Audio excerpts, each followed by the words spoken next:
আজকে M A Khalek সাহেবের মাইয়াতের সামনে দাঁড়িয়ে বলছি, কোরআন মজিদ যে কথা বলেছে, হে প্রশান্ত আত্মা ফিরে এসো তোমার রবের দিকে।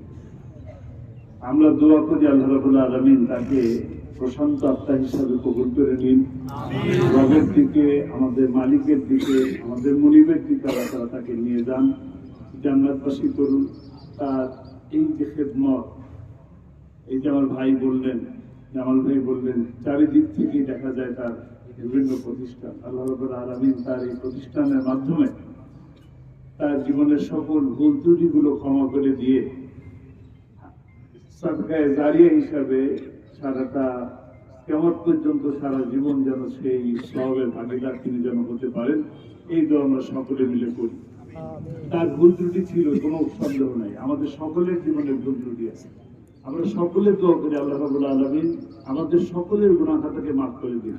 বিশেষ করে যিনি চলে গেলেন তার গুনাহ খাতাকে মাফ করে দিন। তার পরিবারের সদস্যরা যারা দুনিয়া থেকে চলে গেছেন তাদেরকেও মাফ করে দিন। যারা জীবিত আছেন আল্লাহ রাব্বুল আলামিন তাদেরকে ধৈর্যের সাথে রাখার তৌফিক দান করুন। সেই সাথে আজকে এখানে উপস্থিত যারাই আছেন, ভান্ডারিয়া বা ভান্ডারিয়ার দূর থেকে যারা এসেছেন, সকলের কাছে আমি আহ্বান জানাবো, আমরা সকলে মিলে তার এই প্রতিষ্ঠানগুলো দেখে রাখবো, ঐক্যবদ্ধভাবে দেখে রাখবো, যাতে করে তার স্বপ্নটা ভেঙে না যায়, স্বপ্নটা যেন কোনোভাবেই নষ্ট না হয়। আমরা যেন সেই স্বপ্নকে জীবিত রাখতে পারি। এম এ খালেক সাহেবের এই কাজকে যেন